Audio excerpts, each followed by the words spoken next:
Bien, seguimos en Vida Sana y el 29 de mayo fue el Día Mundial de la Esclerosis Múltiple. Esta enfermedad que varía de forma muy notable según el paciente y sus secuelas son diversas. Es una enfermedad inflamatoria crónica, más o menos progresiva, que afecta al sistema nervioso central. Hablamos de él, del cerebro y la médula espinal. Para entender más acerca de esta enfermedad, recibimos al doctor Carlos Eniger, profesor agregado de Neurología de la Facultad de Medicina. Además, coordina el equipo de trabajo del Instituto de Neurología del Hospital de Clínicas, o sea, la Universidad de la República. Un gusto recibirlo, doctor, para hablar de un tema y una enfermedad muy, pero muy complicada, para poder entender un poco más de qué hablamos cuando hacemos referencia justamente a la esclerosis múltiple. Bueno, muchas gracias por su invitación. La esclerosis múltiple es una enfermedad que afecta a los jóvenes y es un poquito más frecuente en la mujer que en el hombre, y es una enfermedad que cuando se contrae va a acompañar al paciente durante toda su vida. Es una enfermedad, como usted muy bien dijo, fundamentalmente inflamatoria, pero también tiene un componente de neurodegeneración. Es probablemente autoinmune, es decir, que el organismo desconoce a la mielina como una estructura propia y la ataca en forma recurrente. Es una enfermedad en donde hay un poco también de formación de cicatrices que se llaman gliosis o las llamadas placas de esclerosis, y es una enfermedad que afecta sobre todo a la mielina, pero que es la capa de grasa que envuelve al nervio y lo protege, pero también afecta, incluso en etapas iniciales, al nervio propiamente dicho y a la neurona, de tal manera que precozmente hay un compromiso de los axones, o sea, los nervios del sistema nervioso central y de las neuronas. ¿De qué manera se manifiesta en el paciente? Es decir, ¿cuáles son las primeras secuelas que uno puede observar, ver en una persona que comienza a tener esta enfermedad? Bueno, es una enfermedad que afecta al sistema nervioso central, es decir, al cerebro, el cerebelo, el tronco cerebral y la médula, y no afecta prácticamente al sistema nervioso periférico. De tal manera que los síntomas y los signos que aparecen en la evolución de la enfermedad dependen de la altura y del lugar donde se produce el fenómeno inflamatorio. Entonces, la expresión clínica es muy heterogénea, porque va, por ejemplo, desde un compromiso del nervio óptico, una disminución brusca y súbita o bastante súbita de la agudeza visual, lo que se llama neuritis óptica, hasta afectación de la sustancia blanca en el cerebro, o sea, de las fibras nerviosas, porque es una enfermedad de la fibra, y eso tiene la expresión clínica correspondiente. Por ejemplo, es una pérdida de fuerza del lado derecho, del lado izquierdo o de las piernas cuando se afecta la médula espinal. A veces da vértigos, otras veces a nivel del cerebro pueden afectarse zonas que dan frecuentemente trastornos de la motilidad ocular, de tal manera que el enfermo a veces ve doble, tiene diplopia, o tiene vértigos, o tiene oscilopia, es decir, se le mueven los objetos, no puede fijar bien la vista. Y otras veces tiene trastornos de la coordinación, porque se afecta el cerebelo, la sustancia blanca, el cerebelo fundamentalmente. Entonces el enfermo tiene trastornos en la marcha, con una marcha briosa, y muchas veces también trastornos de la coordinación en los miembros superiores, por dicha afectación. Y otras veces tiene síntomas que son invisibles, los síntomas invisibles de la esclerosis múltiple, que pueden afectar mucho la calidad de vida de los pacientes, que uno no los ve, y en el examen físico no aparecen, como es, por ejemplo, la fatiga, la gran fatiga esa que puede alterar mucho la calidad de vida de los enfermos, ¿no? Por lo que además usted dice, se presenta a través de distintos síntomas. ¿Es de difícil diagnóstico en ese sentido por el amplio margen que hay en ese sentido para los médicos? Todo depende del momento en que uno ve al enfermo. Si lo ve por primera vez, realmente cuando comienza la enfermedad puede llegar a ser muy difícil, porque usted sabe que a pesar de los muchos criterios diagnósticos y de la cantidad de procedimientos paraclínicos de diagnóstico que tenemos, sigue siendo una enfermedad por descarte el diagnóstico de la esclerosis múltiple. O sea, que para afirmar que estamos frente a una esclerosis múltiple, tienen que descartarse otras enfermedades que pueden afectar al sistema nervioso central y que se parecen mucho en lo que tiene que ver con la sintomatología. De tal manera que es fundamental que al enfermo que se le sospecha una enfermedad desminimizante como es la esclerosis múltiple, que es la más representativa, lo vea una persona que tenga experiencia en la enfermedad, es decir, un neurólogo que esté trabajando en ese tema, de tal manera que a través de un interrogatorio y sobre todo de escuchar al enfermo y de un examen físico minucioso, se pueda llegar por lo menos a la posibilidad de diagnóstico de la esclerosis múltiple. Luego, con los estudios paraclínicos que tenemos, que el más importante es la resonancia magnética, que permite ver in vivo prácticamente las lesiones de la esclerosis múltiple, entonces se confirma más el diagnóstico y se descartan los diagnósticos diferenciales. Pero al inicio puede llegar a ser difícil el diagnóstico precoz de esta enfermedad. Usted decía que ataca de manera fuerte a los jóvenes. ¿En qué edades se presenta en general? Bueno, fundamentalmente aparece entre los 25 y los 38 años, pero puede aparecer antes, en la adolescencia, y hay niños con esclerosis múltiple. Y también puede aparecer luego de los 35, 40 años, a lo que nosotros le llamamos formas tardías de la enfermedad, que a veces tiene otras características clínicas u otro comportamiento. Pero es esencialmente una enfermedad de los jóvenes.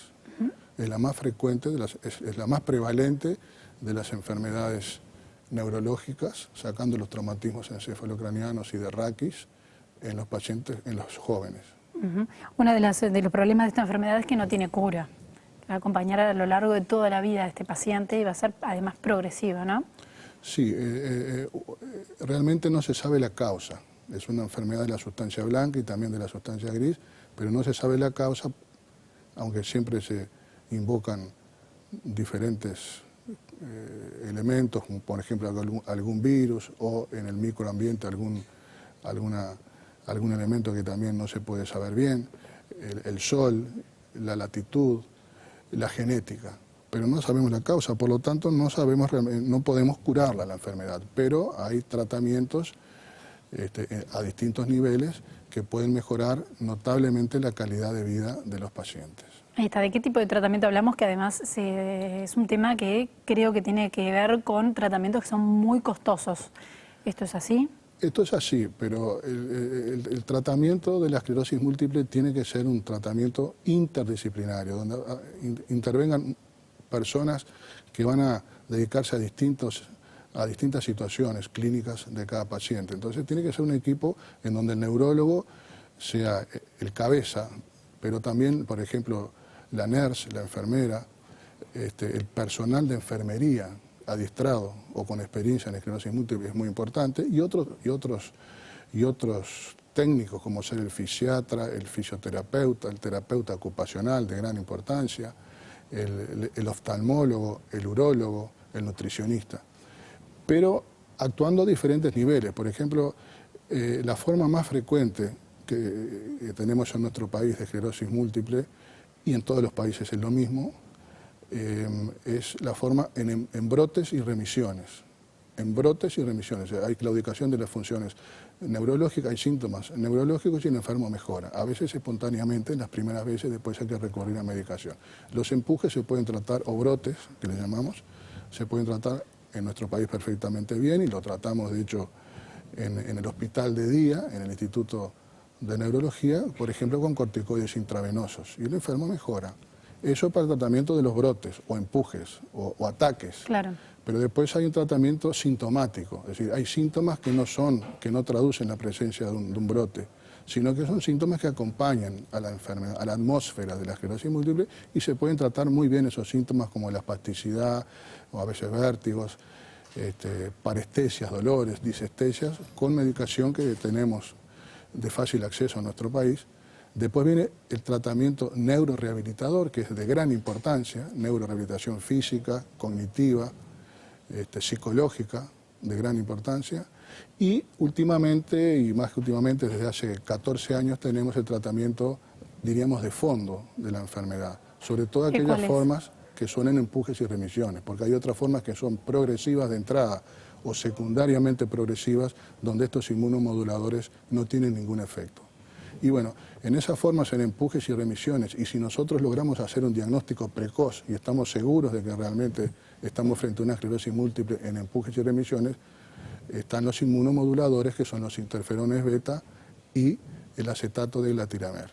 Si esos medicamentos no son efectivos, si hay una respuesta subóptima, se pasa a otros medicamentos que son llamados en algunos casos de segunda línea, que están por llegar a nuestro país, que son el fingolimod por vía oral y el anticuerpo monoclonal humanizado, que es el natalizumab. Después, si esos tienen una respuesta subóptima, para no llamar fracaso al tratamiento, pasamos a los de tercera línea, que son anticuerpos monoclonales humanizados, el alemtuzumab y el rituximab, y finalmente a los de cuarta línea o a los tratamientos de cuarta línea. Pero es importante destacar que en estos momentos en el país hay tratamientos disponibles, o sea que los enfermos no tienen una dificultad para el acceso a la medicación. No, en realidad lo que ocurre es que estos medicamentos que yo les decía son para las formas iniciales de esclerosis múltiple, en aquellas que hay elementos inflamatorios, que siguen habiendo empujes, porque esta es una enfermedad dinámica y progresiva que en determinado momento como que se transforma en otra enfermedad y se hace progresiva. Y allí los inmunomoduladores estos que yo le estaba comentando no tienen efecto. Entonces hay que hacer un diagnóstico precoz, seguro, y empezar con el tratamiento que el neurólogo considere más correcto.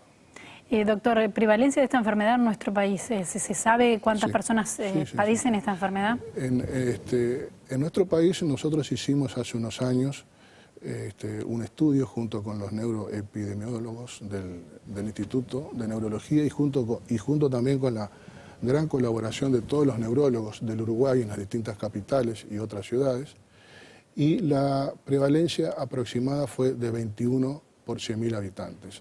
Si nosotros hacemos otro estudio, los expertos nos dicen que vamos a tener mayor prevalencia, o sea que la prevalencia ahora está entre 25 y 26 por 100.000 habitantes. Para un país que tiene 3.300.000 habitantes aproximadamente. Esa es la prevalencia. ¿En comparación con otros países es un alto porcentaje? Sí, en comparación, por ejemplo, con América del Sur, nosotros tenemos la más alta prevalencia, incluido México. Tenemos más prevalencia que Argentina y más prevalencia que San Pablo. Lo que pasa es que tenemos menor número de enfermos porque somos 3 millones nosotros, San Pablo 20 y pico de millones y Argentina 30 y pico de millones. Pero la prevalencia es la mayor de América del Sur. Probablemente por nuestra descendencia étnica, que venimos de los europeos, que tienen una prevalencia bastante mayor. Y seguramente también por algún factor ambiental que todavía no hemos determinado. Pero esta es una enfermedad que aumenta, por ejemplo, con la latitud. Es poco prevalente en la línea ecuatorial y aumenta con la latitud, sobre todo hacia el norte, pero también hacia el sur. Nosotros tenemos en el mismo paralelo 34,5, está una ciudad en Australia que se llama Perth, que tiene características bastante parecidas al Uruguay, a Montevideo, porque está en la costa, etcétera, etcétera, y tienen una prevalencia de 29 por 100.000 habitantes. Nosotros tenemos casi 25, 26 por 100.000 habitantes.